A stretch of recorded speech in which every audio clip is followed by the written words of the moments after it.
Hi, it's John, M0XFX. Okay, I've got an IC-756 from ICOM, HF transceiver, covers 160 through to 6 meters, so it actually touches into the VHF, only just. It's an eBay special, it's got faults, so I'm going to go through and obviously see if we can sort the radio out. We're getting on a bit these. This particular radio was sold in 1997, so it gives you an idea of how old they are. They're getting on a bit. There's some nice features with these radios. Most importantly, obviously, they have a band scope. They've got the LCD screen, which became very popular with ICOM. Obviously, there's different models of this now, which I've got, are obviously more advanced. But from what I've read in reviews, they're not a bad unit. These, when they're running. There's some common faults with them, and I think this is it's got no exception. There's a problem with the LCD screens on these. They were manufactured by Sanyo, and they were problematic, difficult to get hold of now. I think ICOM, are pulling their hair out when they actually decided to use this, because all the work they've done into the design of the radio and all the development, and the screen itself was letting them down. But we'll get to that later. But okay, well, I'll get the thing going and let's have a look at what the faults are.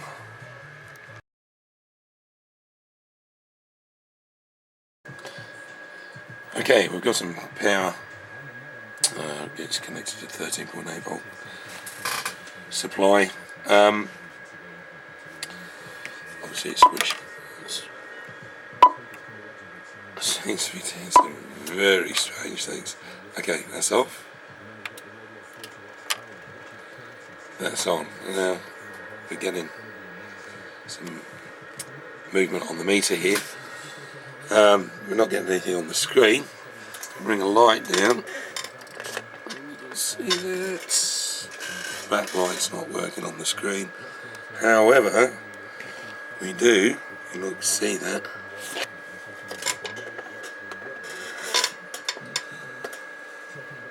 We do have a display. If you look, you can see bars going across the screen. So that's typical screen problems with these. There's inside the screen. There's in the unit. There's a ribbon tape, and it basically it obviously connects into the board. Connects the screen to the logic, and the tape, the ribbon, it starts to come away, and that's where you get these lines. You can't see it. Backlight's not running, so the inverter, for whatever reason, is running. Now, I've looked at this. This is quite odd. If we turn the volume control, we've got a little bit of movement on the meter, and we turn the RF gain, stroke squelch. It's actually in FM mode at the moment. I set it down here. That doesn't seem to be. A lot of these buttons. See? Well, that's a bit of a worry. You can hear it trying to do something. It's actually set to 29 megs. I'm injecting a signal into it. Now, normally when we get problems like this, it's generally there's something been disturbed or the radio's had a knock. Normally the logic is pretty reliable. And also as well, I've noticed this backlight for the meter is not very bright, but that may just be a bit of a red herring. But over here, with all these buttons here have got functionality. It's just on this side they don't, which, obviously with something being on the screen, the logic's running, So yeah, there's something common around here. None of this seems to be working, and these all convert. I mean, these will just be, they're not pots with an RF or AF level on them. These will be connected up via DC supply, so it'll be swinging voltage being fed back to the processors in some form. Some conversion, multiplexing probably as well. But she is in a bit of a sorry way. First thing I'm going to do is get it apart and I'll look at this front panel, test some voltages, and have a look at the inverter circuit. Okay, I've removed the panels. First, one thing that's just jumped out at me is all this corrosion here on these cans. I believe that's the inverter block for the back screen, backlight. So yeah, all this corrosion you can see, and if you look on the inside of the lid there is corrosion. I'd say, it's a sign. It'll probably explain, if it's rotten, it'll explain why the logic's playing up, maybe. And we'll get further in, but basically what I'll do, let's get this panel dropped. There's screws here, and here. There's one missing there. It's not a good sign, looks like someone's already been in there. Okay, let's get the panel dropped and let's have a look take some voltage readings.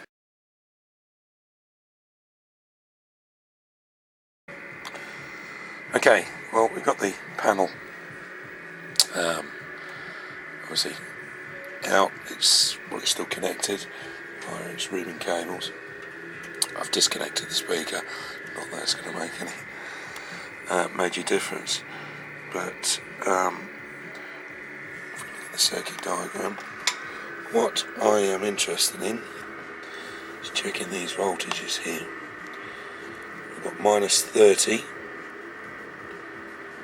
-5, this one here, VO, not sure what VO stands for. If we follow it along, basically it says here, it's controlling the contrast, so min, max, -15 to -22.1 volts we'd expect to see. Okay, and if we look on here, we've got 14 volt, well, we've got 5 volt rail there. Not sure if that's the 5 volt comes away from this board. This is the sub-logic board, which is this complete unit here. And if we look in here, we've got 8 volts as well. It's 14 and 8, so they're next door to each other. Well, the first thing we're going to do is to check, obviously the unit's switched on, we're going to check if these voltages are present and correct. Okay, this is J756, it's a 22-way ribbon connector, and this is pin 1, I believe, and the voltages we want are obviously up this end. Now, when I take the voltage read from it, this is an extension for a standard probe. It's very fine tipped, and we can literally just put it onto the, obviously you've got to be gentle, but onto the little spring clips that are in there. Obviously, if you're doing this, you have to be very gentle. If you bend the clips, they may not stop making contact with the ribbon. Okay, well, I'm going to have a look on that connector, and the first one I'd expect to see with that is that VO, and we're giving it as -20, which is what the schematic's telling us. The next one should be -30, -29.91, so I'm happy with that. The next one should be -5, Yeah, we can live with that. Okay, well, still on J756. That should be the 5 volt rail, which is correct. This should be, no, I've got one over. So that one should be 14 volts with 13.66. It's 13.8 volt rail, I should imagine. The next one should be 8 volts, 7.94. Okay, well they're correct. They're presently correct. The next thing I'm going to do is just check. It's that 14 volts current voltage regulator here, 7805, and that is IC-701, which is here. So have a look at the input voltage. Be very careful here.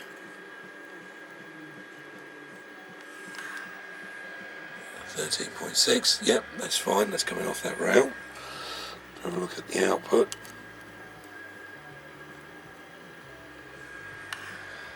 4. Oh. Just get the probe on there. It's 4.957. It's supposed to be 5 volts. That's fine.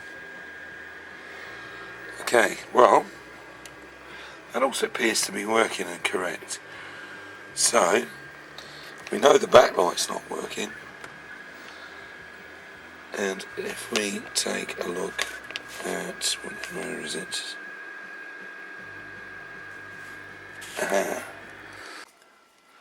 Okay, this is the inverter circuit. Basically what we've got is a 13.8 volt rail here, which is coming down. This will be going through this choke.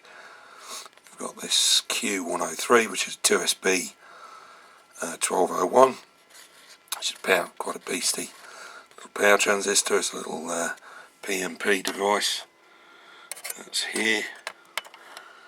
If we go back up, that appears to be being controlled by this NPN transistor. Actually says here that's your brightness LCD, 4.2 down to 1.3. Can't read that. 1.3 something or other volts. 1.36 is it? Which I believe that's that transistor there. Obviously, you got Zener there for some voltage stabilisation. You've got this choke here, which I should imagine is that beastie, and then you've got the inverter here, which is driven by these two transistors, which is there, and that's your transformer there. Now, you know, to be honest, I don't like the idea of inverters in radio equipment, especially HF radio equipment. Well, any really, because it can get into any, the noise can start getting into your local oscillators, and it will, wherever it whatever it gets into, it'll they can start making noise. Obviously, ICOM, we're quite confident with this. I've got no idea what frequency this thing runs at. You know, there's caps on here, which is, I guess is adding to filtering, and as it actually comes off at this point here with, trailing cables, then produces a higher voltage for the backlight, and that's obviously the voltage supply. Well, it's doing nothing, so check L103. This is L103. So imagine that's the supply voltage there. Yep, that's giving us 13.6 volts. I know this has got quite a number of faults on it by the looks of it. Don't think they're that related. And that's the output, which is very low. Now if we look at this, if we look carefully, you can see there that something's pretty certain that's blown, and that's obviously shot this debris out the side. We know it's open circuit. It's stone cold. But I suspect if that's gone, I should imagine something's gone adrift in here that's made that blow, because I can't see that going quite as violently as that without a problem. So first thing I'm going to do is I'm just going to probe around and just check the state of these transistors in situ. If there is anything majorly wrong, I should be able to see it. It might be a bit difficult with the coils, but you know, it's a first indication. I'll start there and then move on to what if there is, we'll get them replaced.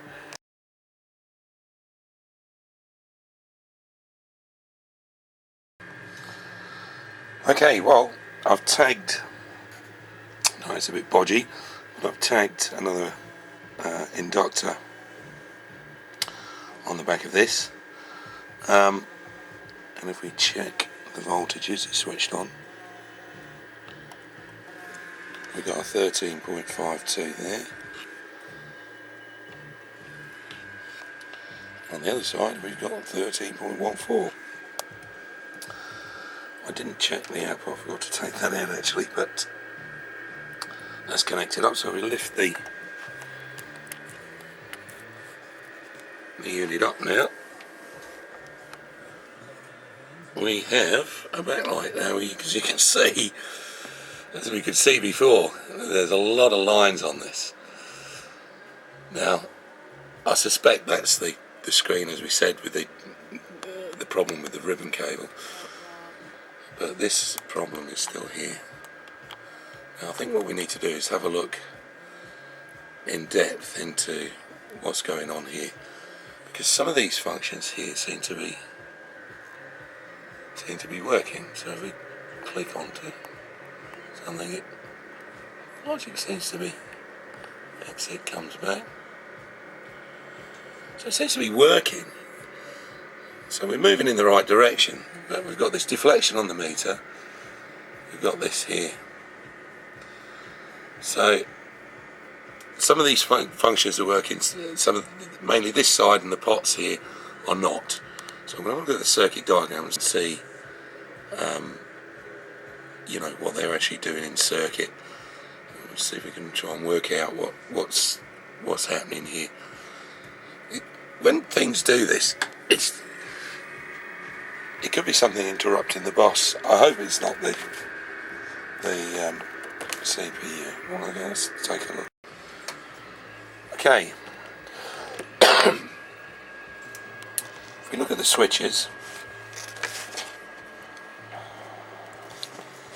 where are we? Here.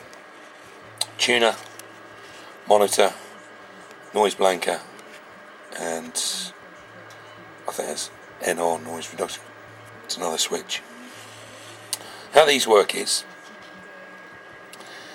you'll have a voltage that is produced at this point here,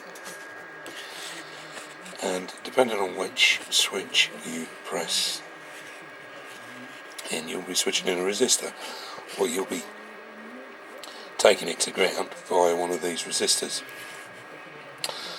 And obviously, because they're in series, it's acting as a potential divider. And if we look here at this point, we'll have a supply voltage, and it even tells you on the drawing here, off, that means nothing pressed.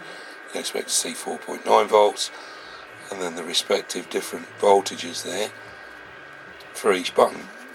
And that rail will come down, comes down here, and goes into this IC here, which is IC-501, which is a BU 4051 BCF. I think the BCF may just tell you what package it's in, but that's a multiplexing IC, and it's an analog multiplexer, I believe. I haven't looked at the data sheet, but we can take a look at that. But what's interesting, it seems to be these causing the problem. And also we've got a problem with this volume, you know, the AF level, which if we look over here, similar sort of arrangement, obviously with variable resistors. We've got the RF squelch pot there, and we've got the AF pot here. Now how this works, it's just basically, that's a 5-volt rail. This comes down, it supplies these resistors, and the other side of the resistors, you know, the potentiometers, variable resistors, whatever you like to call them, the other side is tied down to ground. So, in theory, as we swing this up and down, we'll go from 5 volts down to you know, OV, ground. So we should get a swing. These are marked on the diagram. Obviously these are simplified diagrams. It just shows a rail and it's got an indication. If they didn't design schematics like that, there would be absolute hell to read them. So RFL, AFL, and funnily enough, we get back over here, this same IC, IC-501, RFL, AFL, they're not working. Most of the functions on the front panel are working, but it just appears that everything's going via this IC seems to be the problem. Let's change the IC, I hear you thinking. Well, it's not necessarily the IC that's the problem. So the first thing I'm going to do is check around here. You know, first things first, obviously I'm going to check it's getting its voltage, which I believe that's its supply there on pin 16, which is the 5-volt rail. It's coming off that standard regulator. We know with the regulators work, but let's check that. See if we'll get enough voltage swings there. And also, let's have a look here. This may be doing more functions, and that's on pin is that? It's pin 13. That's where our variable, you know, our multiple voltages should be coming in, and then the multiplexer will send the information into the processor, and it will dip it basically for which button you press. It can work out by what voltage, you know, exactly which button's being pressed. So what I'm going to do, first thing, I'm going to get just with the normal multimeter, I'm going to have a look at these points and check the voltages, see if we've got our swings here, and see if we get now variable, you know, multi-point voltages as we press these buttons in here. Okay, this is IC-501, I believe, and that's the multiplexer IC. Now this is going to be quite tricky with the camera. Basically, on pin 1, we should be getting our that's our audio level. That's the AF. And on pin, let's have a look. Let's have a look. I'm not quite sure. Yeah, on pin 4. So we'll see. 2, 3, 4. That one. That will be our RF level squelch pot. But first of all, I'm just going to check voltages on, I believe it's pin 16. Just check the diagram. But that should be giving should be getting 5 volts on there.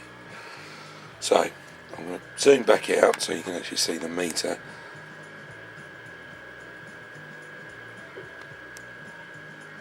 Okay, so just that now a touch. Okay, obviously the meter's set to DC. We've got the negative to the chassis. So if we look at pin 16,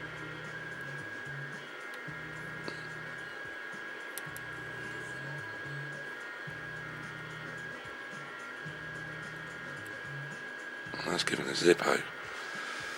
Hang on a second.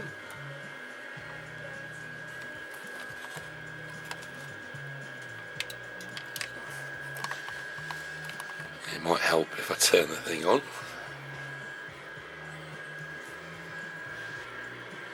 Okay.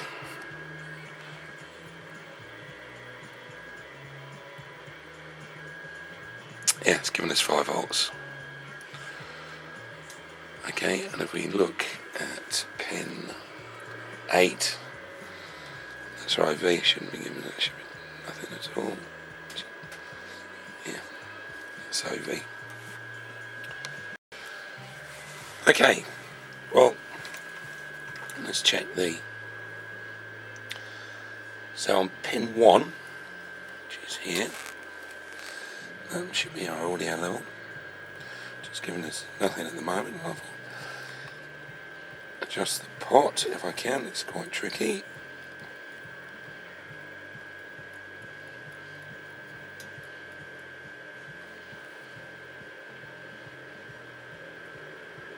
No, it's pin 2 we should be looking at, sorry. Well, if I adjust that pot, see that voltage, see that, oh, I'm in tricky. But that's working, that's completely off. I'm just winding it up. So that's the AF gain, and pin 4, which is 1, 2, 3, 4, which is the RF squelch. This pin 4 is it? Let's just double check that.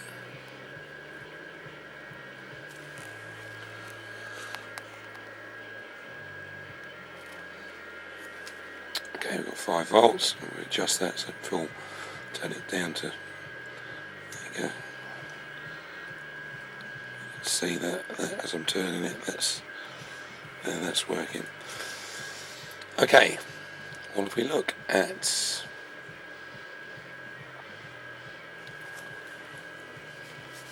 pin 13, pin 13 should be giving us a voltage swing. Yeah, obviously these different voltages as we press the various buttons in. So, got my finger on the button underneath the board. So that's 8, 9, 10, 11, 12, 13. Which is saying we should have 4.9 volts. We've got 5 volts thereabouts. We press the first button, which goes pretty much down.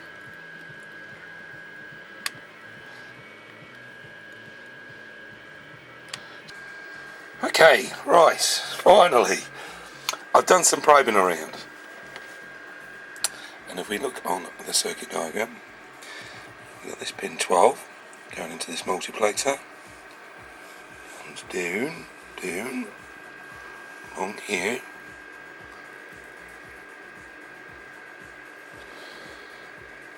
And if we press these buttons, on pin 12 we're supposed to be getting those voltages. We're not, it's just staying at 4.9. And something else I found interesting is leading to where the problem is obviously we know this side's not working correctly. They're all doing strange things. If you look here, if we press these buttons, see the tuner kicks in. And that's the dual watch button. That doesn't look right. And these, look, you see when I press the buttons, what I suspect has happened here, the underside board on here, the switchboard, I suspect it's damaged or it's not been put back in properly.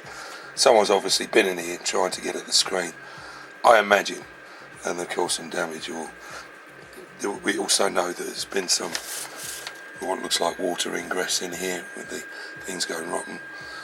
Well, I'm going to take this panel and I'm going to strip it completely down and just go through it.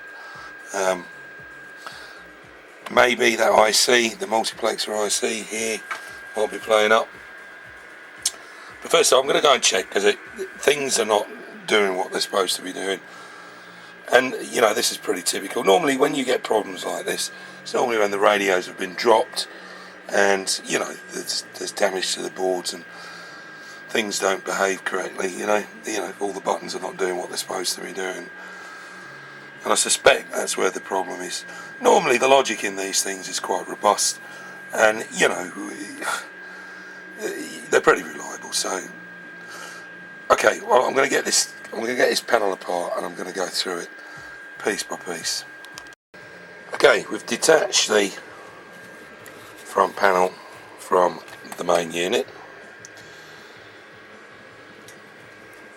What I'm going to do is I'm going to strip it down. Now obviously you've got to take care with these ribbon cables, especially this one. That's the one that feeds the display. It comes from off the main unit.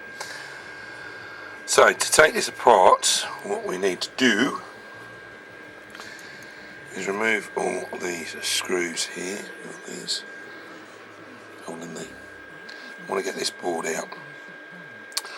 We've got to desolder, that's the meter. Desolder that, and also we've got to remove these knobs.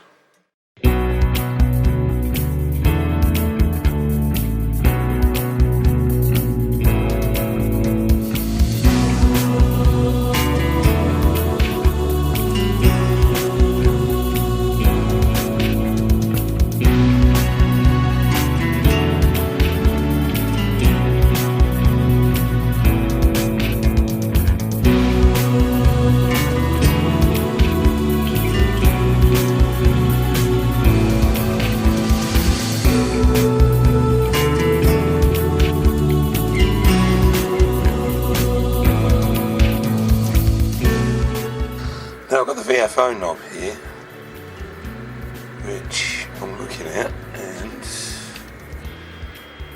this does not look right.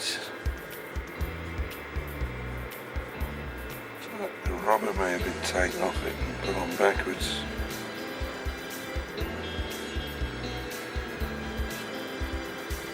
It just looks wrong.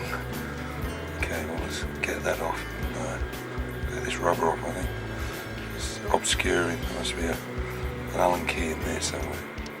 That little Allen key obscuring.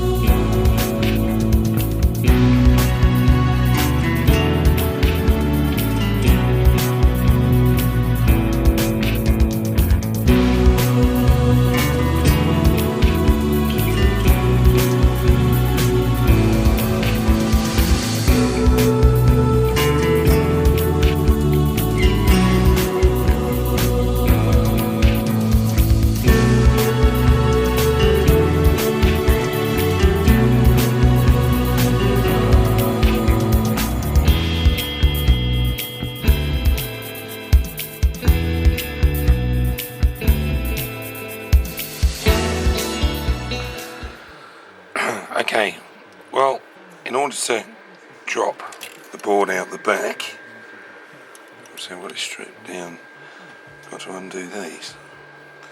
These are the retaining nuts for the pots. Now, it doesn't look like anybody's been in here, because the lacquer, you know, this anti-tamper or anti-vibration varnish, or whatever it is that they put on to these, doesn't look like it's been disturbed.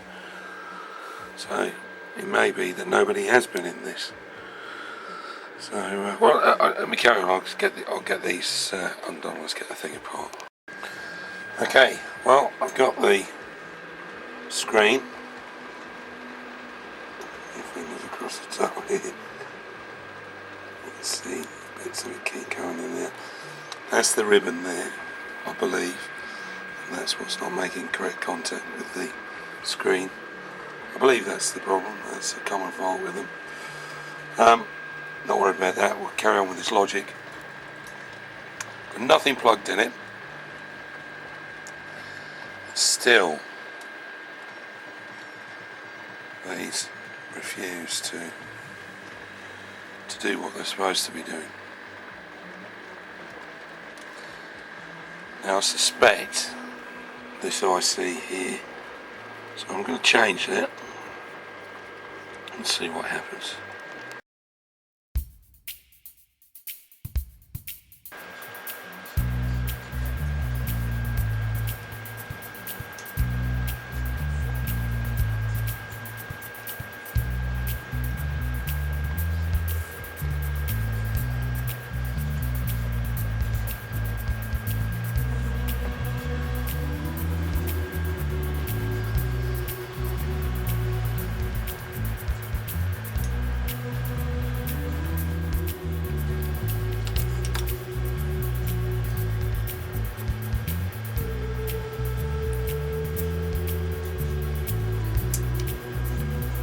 Okay, that's removed it.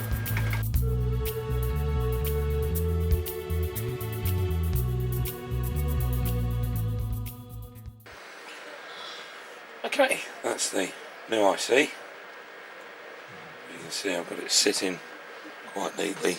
I haven't cleaned the solder off of this, I haven't cleaned it up. I'm going to leave it on there and reflow it so that that solder will, you know, hopefully absorb the IC. So I'll turn on for a minute, let it warm up, and we shall apply some heat.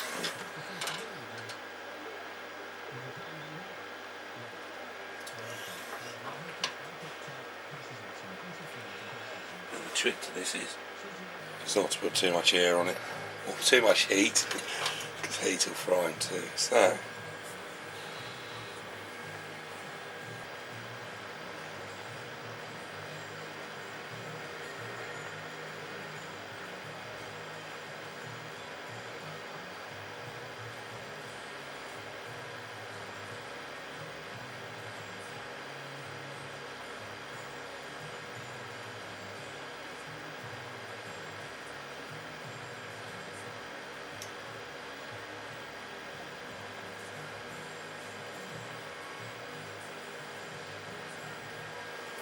okay, that seems to reflow quite well.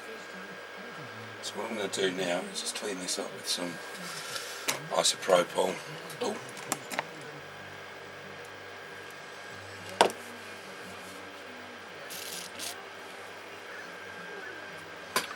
Okay, spread a little bit of isopropyl, IPA. Yep, just going to give that a quick. Is to remove the flux residues, and here also you can see the joints.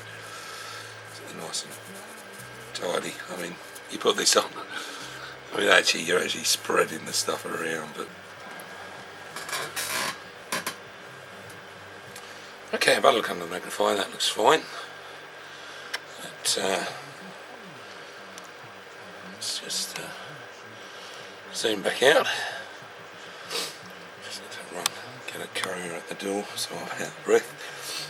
Okay, that's the old IC. That's it, it's there.